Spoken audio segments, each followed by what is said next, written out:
Right, okay, Manuel, let's not mention 9/11. I said it once, but I think I got away with it. I'm just saying, if they did remake Fawlty Towers, that's what they'd go with. Welcome, everyone, on a normal Thursday that we've not moved our show for. Yeah,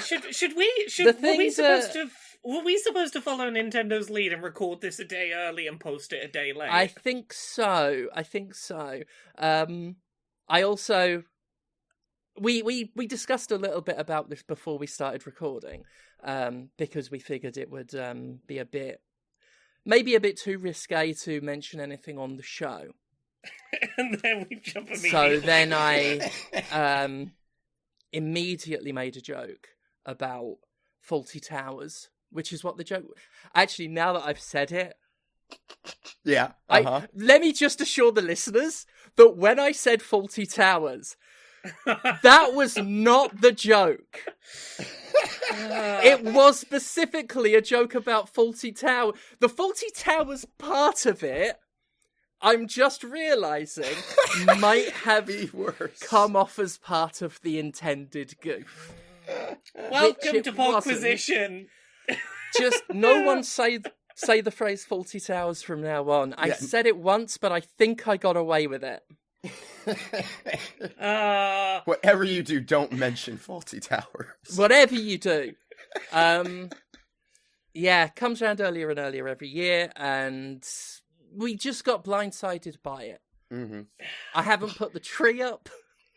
Yeah, I genuinely would not have realised that the date was about to happen if Nintendo hadn't legitimately gone really out of its way to not have any part of its Nintendo Direct touch it. Yeah.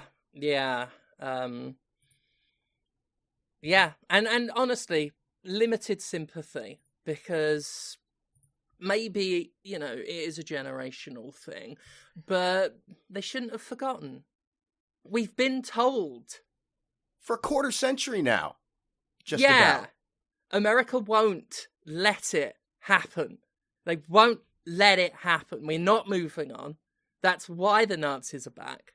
Anyway, I was pointing out how, before we started, just how generationally we see younger people now being a lot more glib about it. Not like me. No. But was seriously raised with that sort of, you do not be light about it in any way, shape or form. And despite making jokes about John Cleese, I do still have a lot of that ingrained in me. But you said, Conrad, there's a generation of adults now. Oh, yeah. It's just abstract to them. Yeah, they have no idea who John Cleese is. Yeah. You could say I'm from Barcelona to them, and they won't know that it's kind of a racist joke. I don't know. I feel like through context they could probably work that one out. Yeah. Welcome to Podquisition, by the way. No one listening has had any sympathy for my broken feet, so... I have sympathy for your broken feet. That. I'm sorry your feet are hurty. Yeah, I wasn't going to mention it, but now I feel like changing the subject for some reason. Yeah, I've fucked my feet up, listeners. Busted me ankle. This wasn't even in wrestling. I never get fucking injured in my wrestling matches, aside from that time I didn't realise I dislocated my shoulder for 6 months. It's always the little things. Especially now that I'm middle-aged. It's always the little things. A slight step wrong and that's it. Ankle fucked. That was one foot. Just a fucked ankle. The other one, I ended up smashing my toes against a big block of wood. I.e. the leg of a sofa. And I don't know if it's broken, but it feels fucking horrible. Listeners, I don't mind telling you. If I am tired in any way, or if I say or have said anything inappropriate, it's because I'm very tired and I'm very stressed. and moderately horny. So I apologise to the listeners. Clearly, the pain from your injured feet is distracting you. Never forget, you know? Right. Welcome to Podquisition.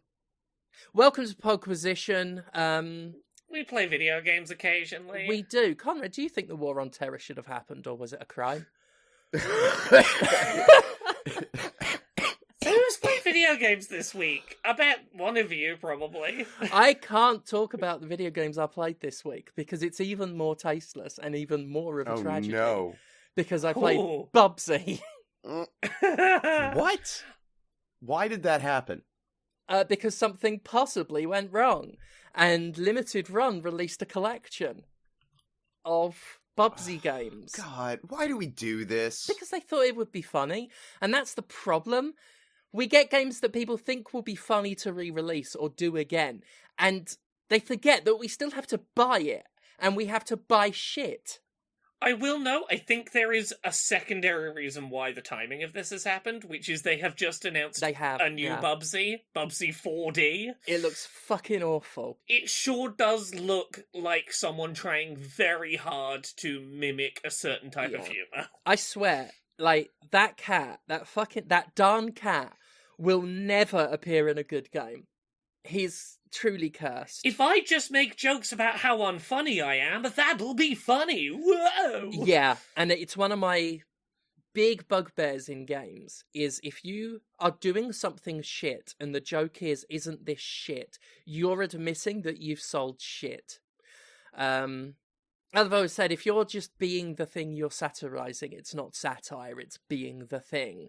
One of the earliest times I remember it pissing me off was the Simpsons game. Not the good one, the one that was just called The Simpsons Game. And it had some tawdry block jumping or block pushing section, and they prefaced it by saying that it was a tawdry, shitty block section. And I'm sat here like, if you know it's bad, why are you making me do it? Why aren't you, sending it up in some way that's entertaining instead of doing the thing? Because it's easier to do the thing and hang a lampshade on it.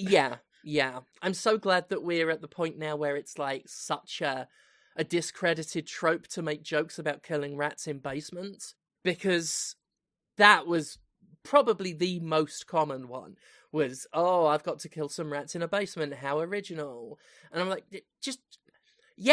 you're being a hack, and you're trying to make it okay by saying you're a hack, which actually makes it worse.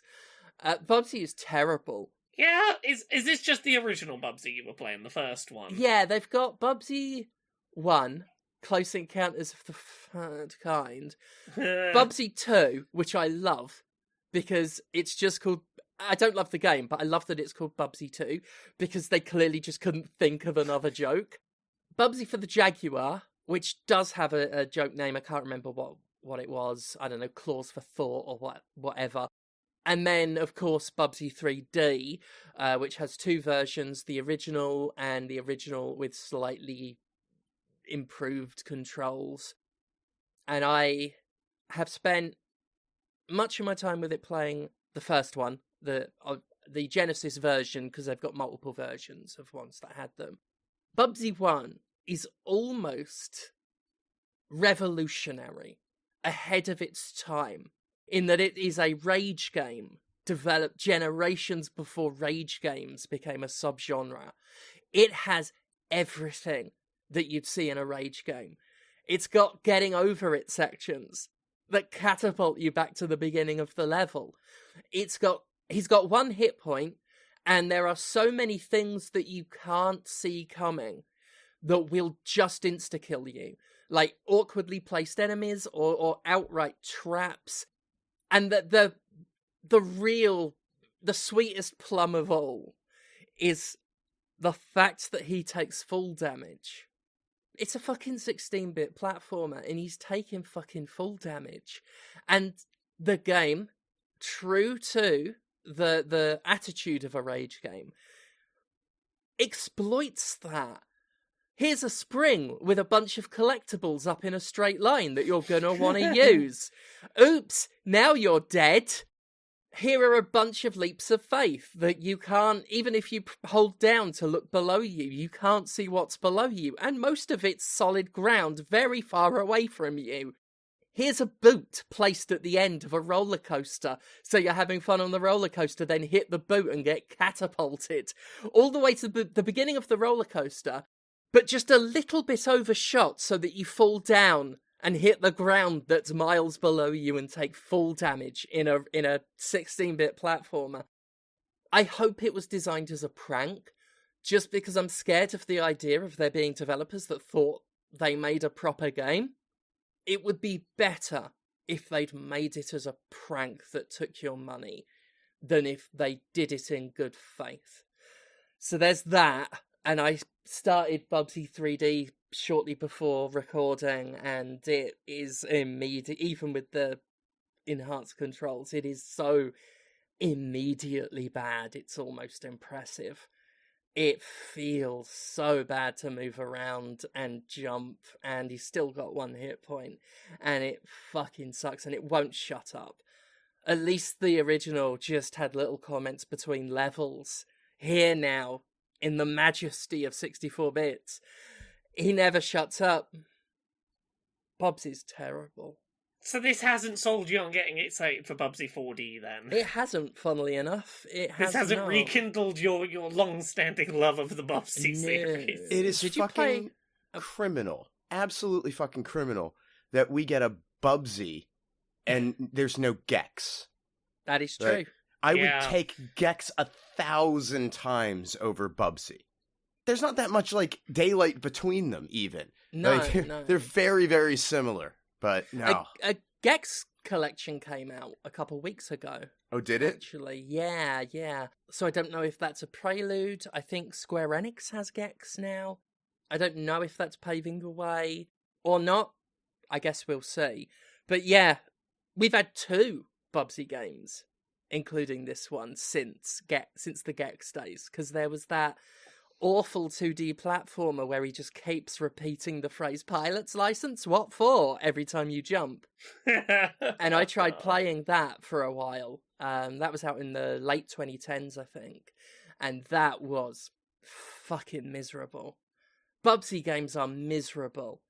I don't know if you've played the first one, but it fights the player. Like, the physics of it keeps trying to pull Bubsy away from where you're jumping. And then you play 3D where the physics are pushing him further than you'd ever want to jump. I don't know what it is, because different developers have had a crack at Bubsy by now. But the character might be cursed. Either that, or it truly is a case that hacks get the license and think, it's Bubsy, we don't have to try. Either we'll accidentally make a good game, or it will be bad and we can just shrug and say, memes. Fucking Bubsy. Oh, Bubsy. Horrible character as well. Just awful. Don't like it. I don't like Bubsy. What about you, Conrad? What have you been playing this week? Well, I played Silksong. So did I. Mm-hmm. How you getting on with the Silksong? It's not for me. It's simply not for me. It has some things that I have opinions about, for sure. I am, I think, about 3.5 hours in, maybe close to 4. I can't play it for longer than like a 40-minute stretch because I just find it infuriating. It's cruel in a way that I don't enjoy.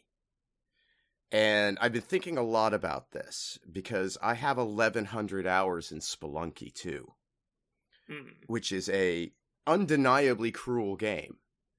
But the difference, I think, between a game like Spelunky and a game like Silksong is the cruelty is very clearly crafted in Silksong. It's intentional. Like, you can write off the cruelty in Spelunky as a function of the randomness and the world's rules colliding.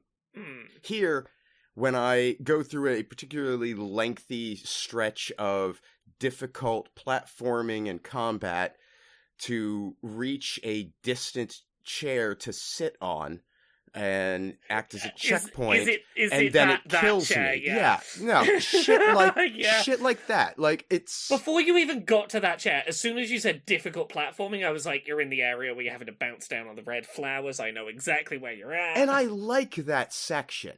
Like, I enjoy the act of bouncing off of those things. I think developing a mastery of that movement feels great. Yes. The process of I am now doing with ease what was frustrating at first is a really nice progression. Mm-hmm. But I find the combat hitboxes to be vague. I am not hitting when I think I'm going to hit, and then, because everything in this deals contact damage, I wind up taking a hit when I think that I was safe in my attack. Things like that really frustrate me. Mechanically, I really like this game. I liked the first Hollow Knight, but I didn't finish it either, and for many of the same reasons. I find navigating the world to be a bit troublesome. I like how quickly they give you access to the fast travel in this. Yeah. I do appreciate that. But the map frustrates me. Oh, God, the map frustrates me. It is perfectly functional. They have given you all of the tools that I would want, except, can you explain to me why, in order to know where I am on the map, I need to occupy an equipment slot with an item that tells me where on the map I am? Oh, that's gonna get even more frustrating. I'll get to that. Gets worse. I do want to be clear. At the point of the game that I am in, any of the other items that I could possibly put in that equipment slot are fucking useless.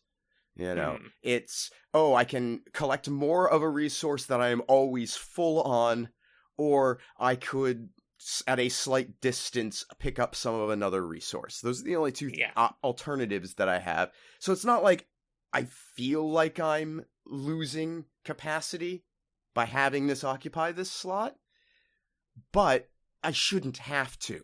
For fuck's sake, I can read a map, I can look in my environment, I can compare it to the map, and I can mentally know where I am if I'm actually in the environment, which is what is so fucking infuriating, is that the character should know, and if the character should know, then it should be on the fucking map. So, I'm gonna tell you a thing that might make that less infuriating, and then one that will make it more infuriating. Oh boy. I'll get to my opinions in a minute. I generally feel a lot more positive than you do, but I do still have problems, and this is one of them. So, you know that, selection of slots you have to equip things into?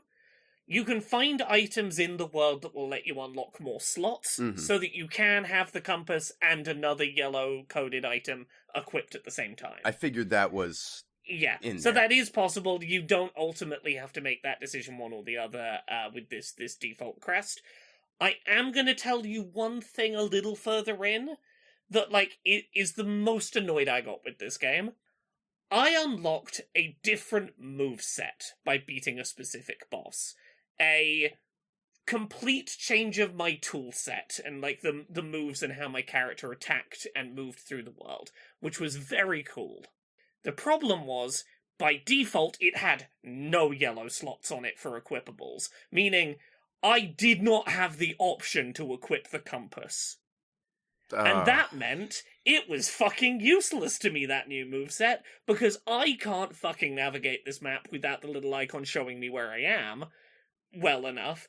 So I just haven't been using the cool new moveset, because until I find one of that item that will let me unlock a new slot, and I have to hope that the new slot I unlock is a yellow slot, because there are two slots and one of them's probably yellow, but I don't know which one. I might have to unlock two slots to find the yellow one. That moveset is functionally useless to me. And that is the one place I have genuinely been frustrated at this game, is that. Yeah, and... the game is beautiful. The music is beautiful. The, sort of tone, and I think it's all great. And I even enjoy the combat despite the fact that I hate it. But I won't persist much further into this. I will probably load it up 1 or 2 more times to experience 30 minutes of enjoyable gameplay followed by 20 minutes of abject frustration, and then I will turn it off and I will never play it again. And it's not entirely the fault of the game. I know that there are plenty of people who are getting on just great with it, and they're having a wonderful time, and I'm so happy for them. I really, truly am. But I'm not built for this. So, generally, I'm having a really good time with this game, but I do think that there are things that I would want to say to give people a sense of whether this game's going to be for them or not. And the place I think I would start is, you can feel very strongly that this game started life as a DLC for Hollow Knight and not being designed to be a standalone game. Specifically in the difficulty curve. Mm-hmm. So much of the way the difficulty in this game is designed feels like the expectation was, you finish playing Hollow Knight and are craving more, specifically more content that feels at home as you're playing the end of Hollow Knight, and this would be a natural, smooth place for the difficulty to go if you've already beaten that challenge.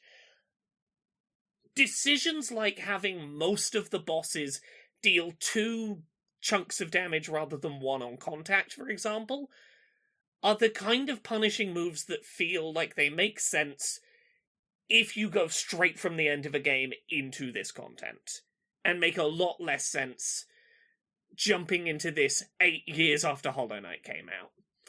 I don't think that's necessarily bad, but I think that it is going to be off-putting for some people. I also think that I do ultimately really like one of the biggest changes to the moveset, if you compare Hornet's moveset to the moveset from the first Hollow Knight, is that your down/attack on your default moveset is a 45-degree angle, sort of homing strike, as it were. And that is a lot harder to get your head around initially, but I think it feels amazing when you get over that hurdle. And I will admit, I initially found it frustrating as hell. And that one long run you were talking about, that very challenging section of platforming toward a boss, I will admit, I initially found that room where you are it's just like a vertical room full of those red things to bounce up. Mm-hmm. I found frustrating. Oh, I'm doing it with so much ease now. It was a choke point that forced me to really learn and internalize that movement in a way that did feel really satisfying, but I don't blame anyone who gets there and goes, fuck it, I'm out, this is not for me. Yeah. That bench, I kind of fucking love that terrible bench. I mean, part of it is my personal annoyance at I had a full health and I sat on it once and took the damage and then sat on it again and it killed me. That's on me. But its very existence is infuriating. So, I will ask you this. Are you aware that you can safely sit on that bench? No. Okay, you can safely sit on that bench. Okay. There is that bench, because that was my point of frustration initially, was this has marked a bench on my map, and I have to remember forever never to sit on it. Yeah. And once I worked out I could sit on it safely, I went, you know what, actually, I should have trusted the map that this is a usable bench. But I had a very similar fuck you experience initially to it.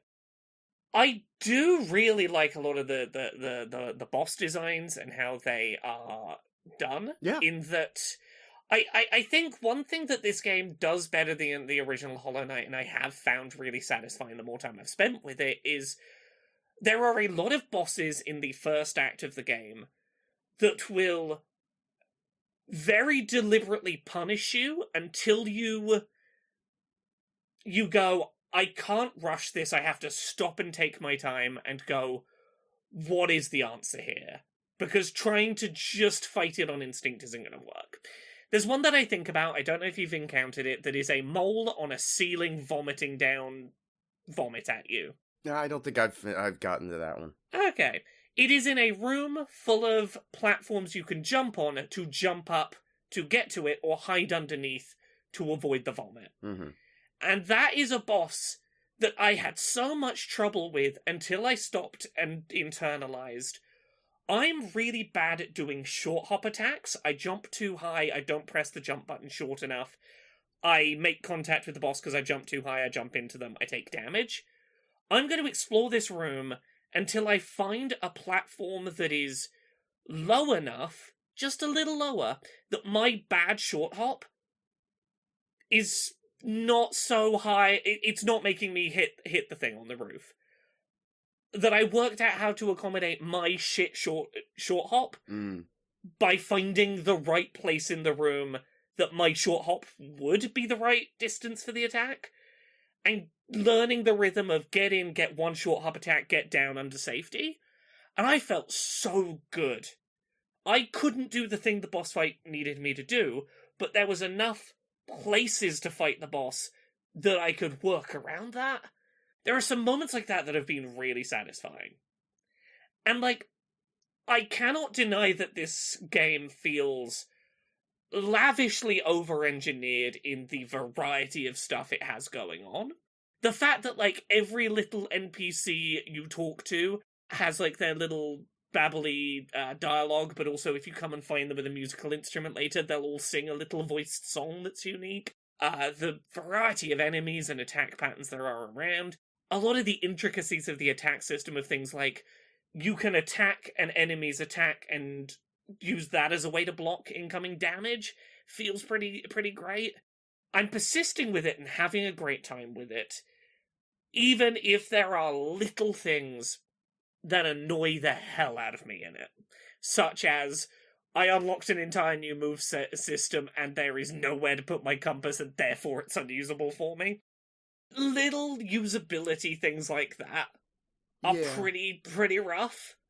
But in between that, I am really desiring persisting with it. Yeah, I appreciate the effort that has gone into this. I don't think it is a bad game. It just has certain frustrating elements that I'm unwilling to overlook in, in how I spend my time. But that's okay.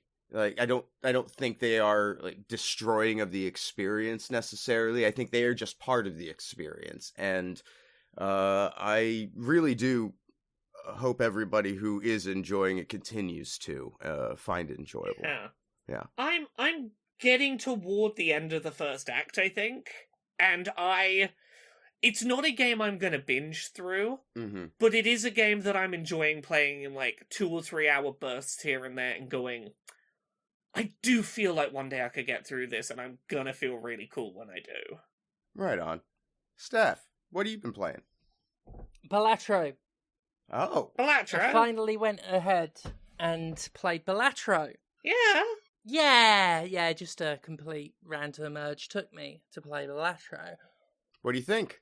I am really pleased that it is not as number specific as I feared it was. I'm so glad that our recommendation on that front was right.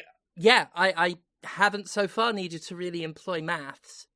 And also, it's the thing that has finally gotten me to understand poker, because even though you're not playing poker, I could never get my head around poker.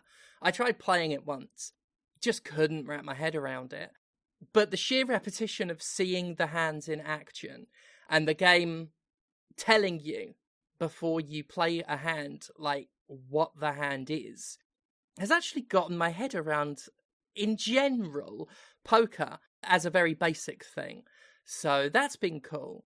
I am running up against an issue where before now, the most I knew about, in fact, as a child, everything I knew about poker, I knew from one of my favourite songs, Christopher's The Spanish Train, in which Jesus and the devil play poker for the soul of a train driver who's dying on his deathbed, and it's basically a song about how Jesus keeps losing all of these souls to the devil because he's playing in good faith.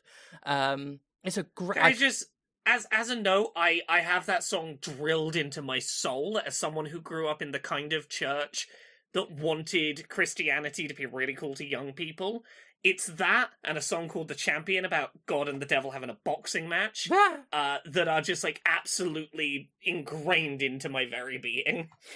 I'm actually surprised they played The Spanish Train, because on the one hand, it is an interesting sort of look at how acting in good faith against someone who isn't can fuck you over. But it is also saying Jesus is a dickhead who can't win at cards. And here's the other side of it, is that the one about the boxing match, 1000% paints God in the best light. I think the problem was that the youth pastor we had just heard it was about God and the devil, like, fighting each other, and was, like, from a singer people had heard of, and didn't really listen to it that closely, and went, some popular singers out there have written about the battle between God and the devil, and therefore that crept into my very Christian upbringing. Jesus Christ, because if you listen to it, you've let him win, all of this shit, like, mate, he loses the song ends with them still playing, and Jesus not giving up, just like gambling thousands of human souls. The way I read this in a Christian lens was, sin continues to be what it is, but that ultimately the good fight will be won and sinners will be rescued. God's forgiveness exists as it is. But yeah, from listening to it as someone not in the church anymore, I'm like, the idea that hell is forever is like, it's not like they're suggesting God will eventually win this poker match and get all those souls back. No, they're gonna stay in hell. Just he'll eventually win and a different soul won't go there. It's a great song though. I don't know Krista Berg's belief system. My mum was a big Krista Berg fan, so I grew up listening to, No Borderline, Spanish Train, bunch of classics. That one about the spaceman that came travelling. My mum snuck backstage to meet Krista Berg once at a Krista Berg concert. She pulled the old look official and pretend that you're supposed to be there and got backstage to meet him. Got to see his little, like 70s kids TV presenter face. Yeah. He looks like the quintessential kids TV presenter. Like, he looks like he could have been Jeffrey off Rainbow's son. I like Krista Berg. Krista Berg taught you about poker. Yeah, listeners, if you just know him from Lady in Red, right, give some of the discography a listen, because there's some good stuff, and Spanish Train is genuinely a fucking great song. But it does mean that, like, lyrics of it keep coming in when I'm playing. Like, I can't just play a straight. I've got to say, I believe you've got it straight, like the devil did in the song. That aside, I am quite taken with it. I really am quite taken with it. I don't think I could add anything that hasn't already been said about it, because, the world has discussed it by now.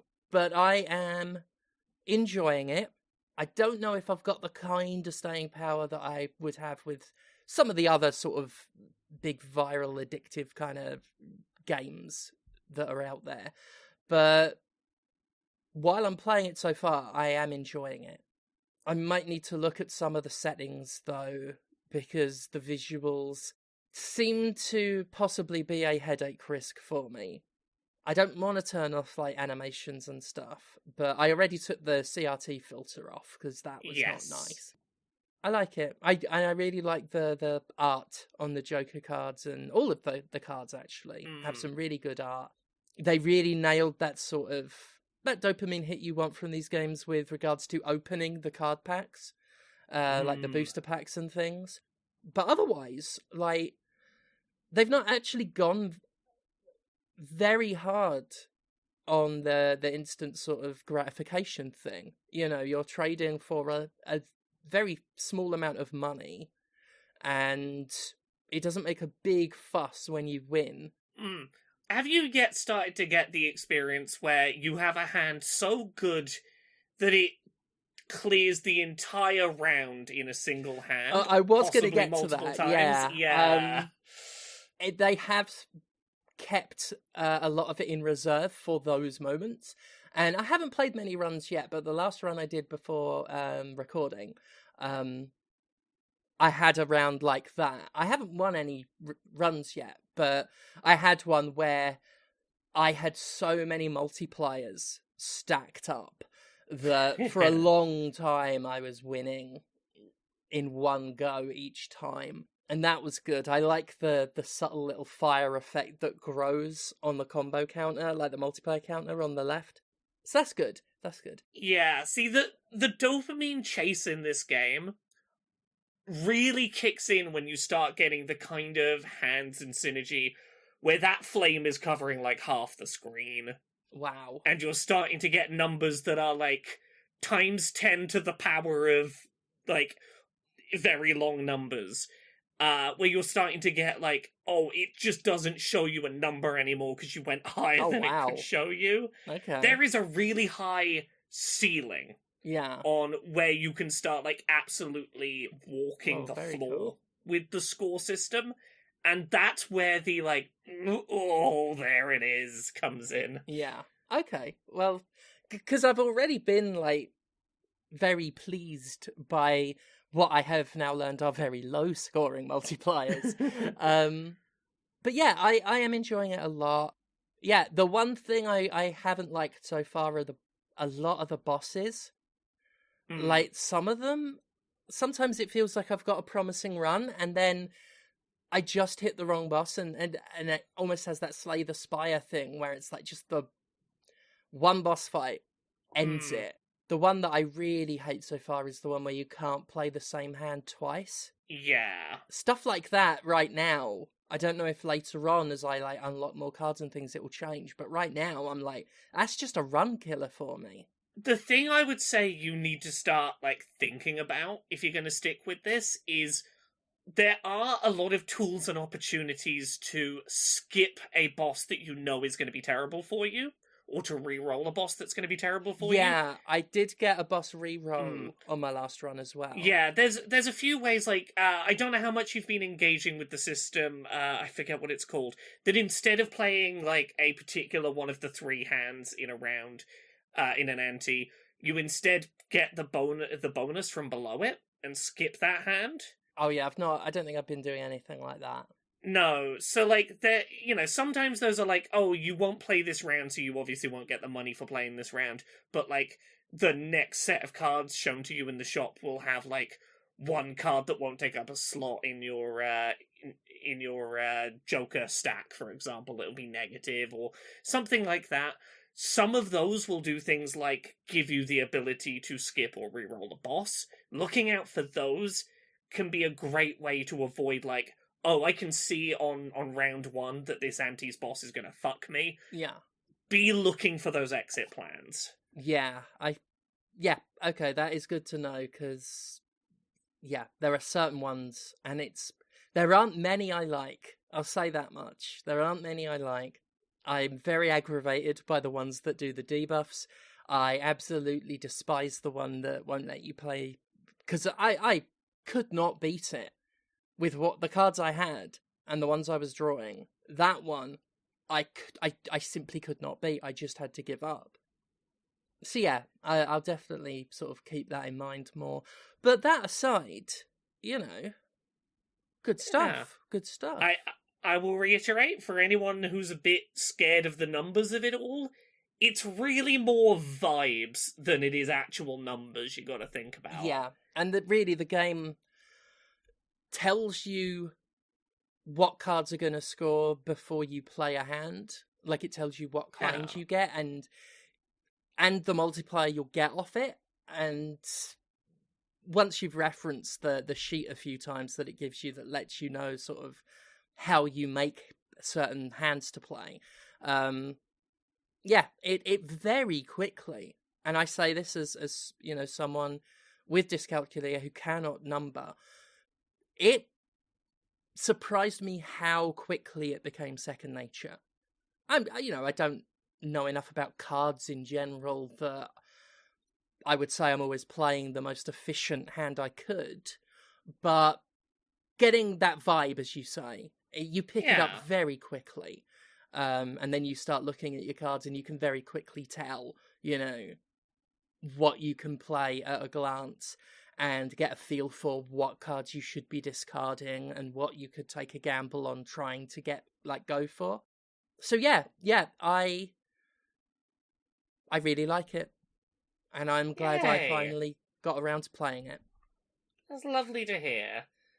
What about you, Conrad? What you been playing anything else? I have been playing some of that Metal Gear Solid Delta. Ooh. Yeah. In the discussion last week, I think we really undersold some of the changes in it. It is content perfect, for sure. But boy, the quality of life, the ease of access to equipment, and it's a world of difference. Oh yeah, in some ways, I said it in the review as well, in some ways it could be said it makes the game easier, which I don't mind, because to me that game's always been a sandbox, and getting to fuck around a lot more is great.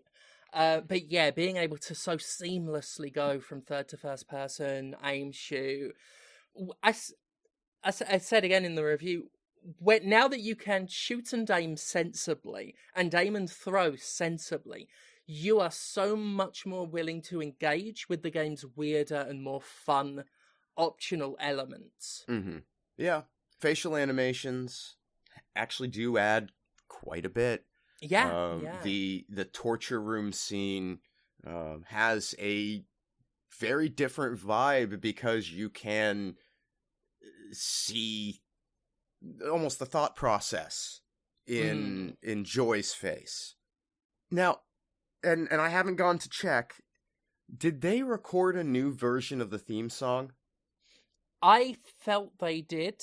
I didn't check, but I am, because that song is burned into my head. Yeah.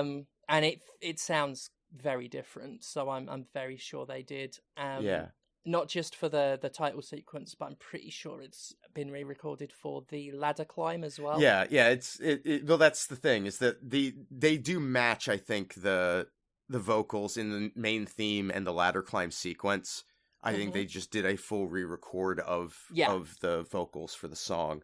They definitely kept the vocals, because she still says with all seriousness that someday you might eat a tree frog. You might eat with a tree frog. Yeah. You might. You might. God, it's wonderful. I really am enjoying it. I would struggle to go back to prior versions of the game now. I think I would. Yeah. But it's also all there. It's all there. I got to do the end fight, my favorite way to do the end fight, which is not to do the end fight. Oh, did you let the end beat the end? No, I shot him. Oh, right. I shot him in the cutscene where he first appears. I'm not dealing that with that one. bullshit. Yeah. The fact that there are two different things that you could have meant when you said your favorite way to beat that boss. Yeah.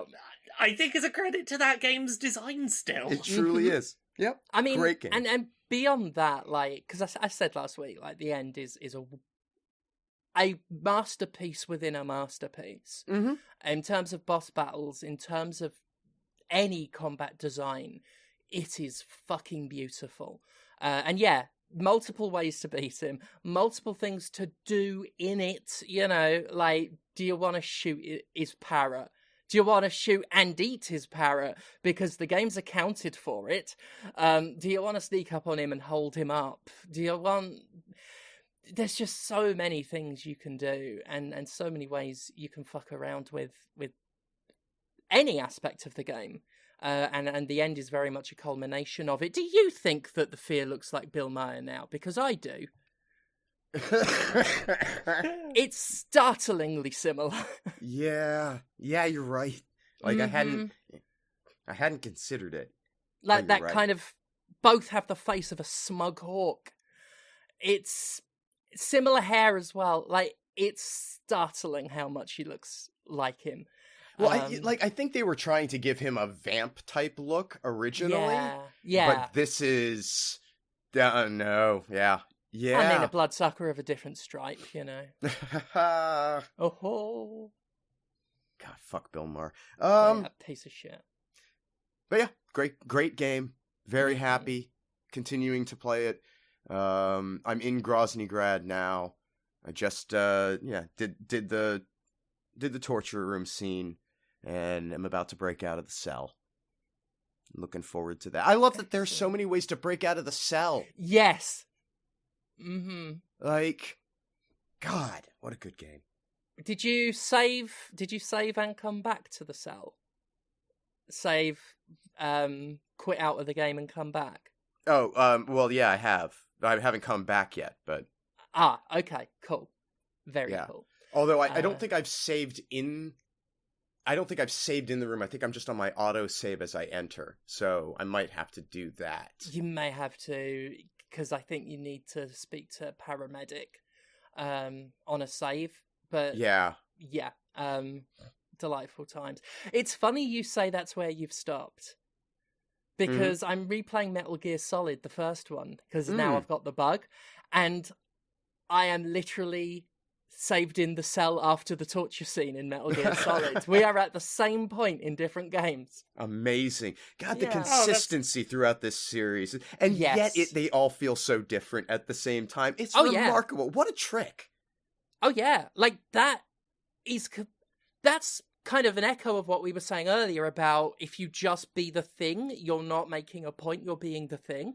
Those games are deliberately designed to echo one another, to go through the same sequence of events. Not just a Metal Gear Solid, Metal Gear 2 has so much that Metal Gear Solid took.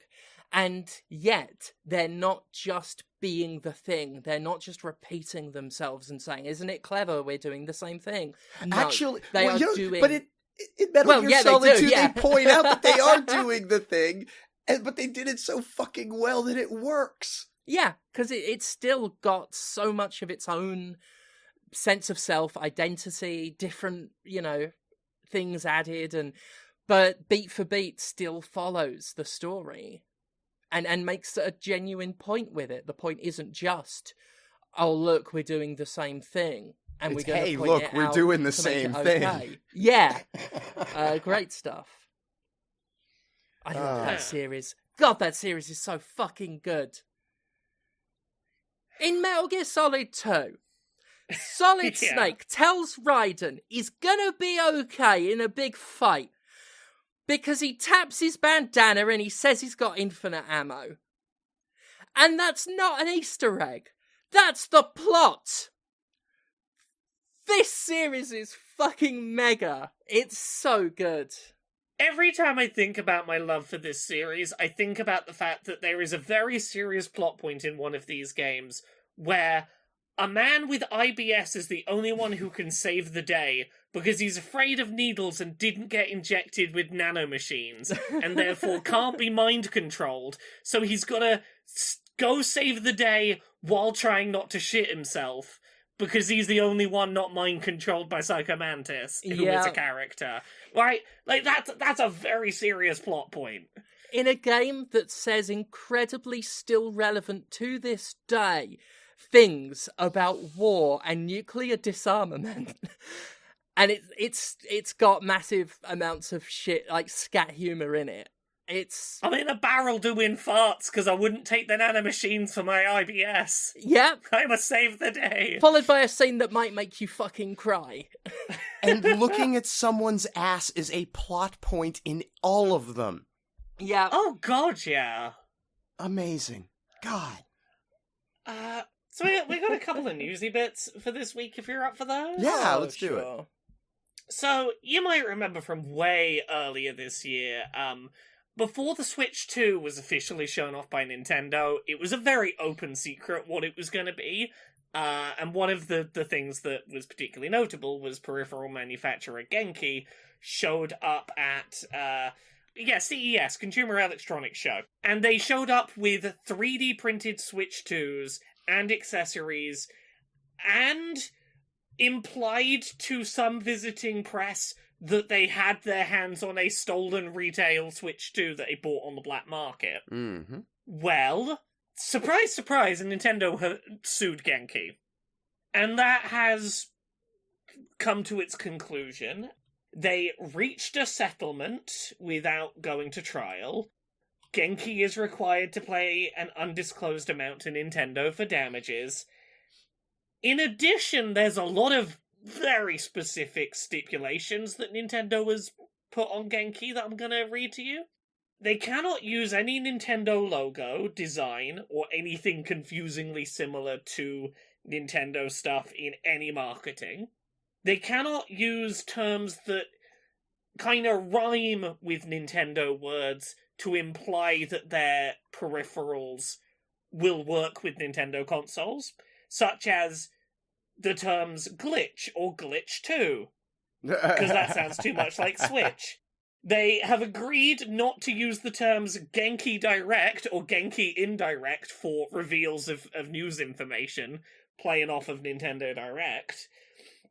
But maybe the most specific is that their products and packaging are now not allowed to use color schemes that are confusingly or substantially similar to Nintendo's.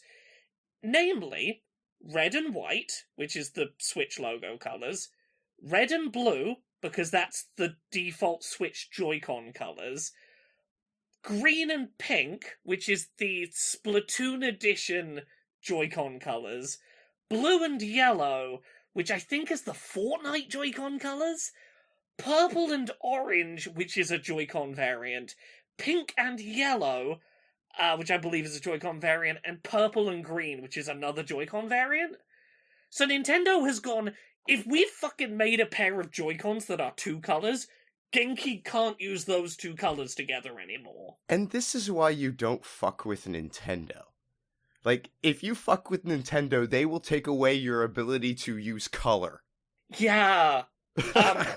Hey, look. Hey, Nintendo, back in the day where I leaked a bunch of shit around the first Switch, thank you for not making it so that I was banned from colors. That's the kind of thing a villain in, like, an animated movie from the 70s would do. It fucking reminds me of the shit to do with, like, Vanta what Black? was it? The guy who bought Vanta Black to be like, only I may use this shade of black. Because that's fucking cartoon villain shit, you're right. But now let's, on the other hand, though, there are now a bunch of other colors that exist that everyone can use except him. And there's something fun about that. Oh, there is, but equally, unless a bunch of artists are gonna start banning Nintendo from, like... seems unlikely. If the guy who made the pinkest pink wants to ban Nintendo from using the pinkest pink, that I would get behind. They should do that, yes. Right? If you're gonna ban people from colors, you get banned from this color. That's just the rules. I think that sounds very fair. We should get all of these color people on board with this idea. Color wants to be free, goddammit. You can't control a color. That should just be the rule. You shouldn't be allowed to say this color next to this color is illegal. And then we can move on to every other form of intellectual property. See, yeah, look, I get it, Nintendo, you're not happy that they showed off the Switch 2, but also, it was fucking everywhere already by that point. Like, the cat was out of the bag. It's always about making an example with Nintendo, though, isn't it? Like, they love to have heads on pikes. They do, but again, I just can't get over banning color. Because, look, if they'd stopped at red and white to be like, you can't do the Switch logo colors, or the color that people think of as a pair of Joy-Cons, I'm like, I almost get that. I'd still think it was bullshit, but I get it. When you start getting into, who's thinking about the purple and yellow Fortnite Joy-Cons? No one fucking sees purple and yellow and goes, that's Nintendo colors, that. I know my Fortnite Joy-Cons. It's petty as fuck. 100%. Yeah. Yeah. We got more news on that Vampire the Masquerade Bloodlines 2 lock in a couple of the clans behind DLC situation. Mm-hmm. We've got a date for when we will know what the changes are, Jesus which is Christ. the 17th of this month, which is like the day we're recording next week. But there's a good sign as to what that change is probably going to be, which is that anyone who pre-ordered the Premium Edition on PlayStation, which part of the selling point of that Premium Edition is it would come with the DLC of those classes, has been automatically refunded for their pre-order. Which does make it seem like, hey, some of the contents of that thing you pre-ordered are no longer reasons to buy that edition of the game. It does seem like those classes are probably going to end up being in the base game and not DLC anymore. That seems to be where it's leaning. So, we'll know for sure next week, but let's see what they nickel and dime into DLC to replace it, because they're going to want to put something else in the Premium Edition to make it still sell. And I don't know how to feel about that. I want to praise a community for getting loud and shouty about a thing that needs to be loud and shouty about. So, you know the fighting game tournament EVO? Yeah. Where all the fighting games happen. That got bought out. The company that owns it got bought out by a company called Qiddiya, which is a Saudi Arabian company that basically exists to purchase up entertainment things and improve the reputation of Saudi Arabia. We know that this is a thing they've been doing for a while. Yep. And a lot of, like, tournament organizations this happens with, their communities just don't really say anything. They're like, what do we care? A lot of high-profile people in the fighting game community are protesting EVO and threatening to pull out of it entirely over this move for EVO to be taking place in Saudi Arabia.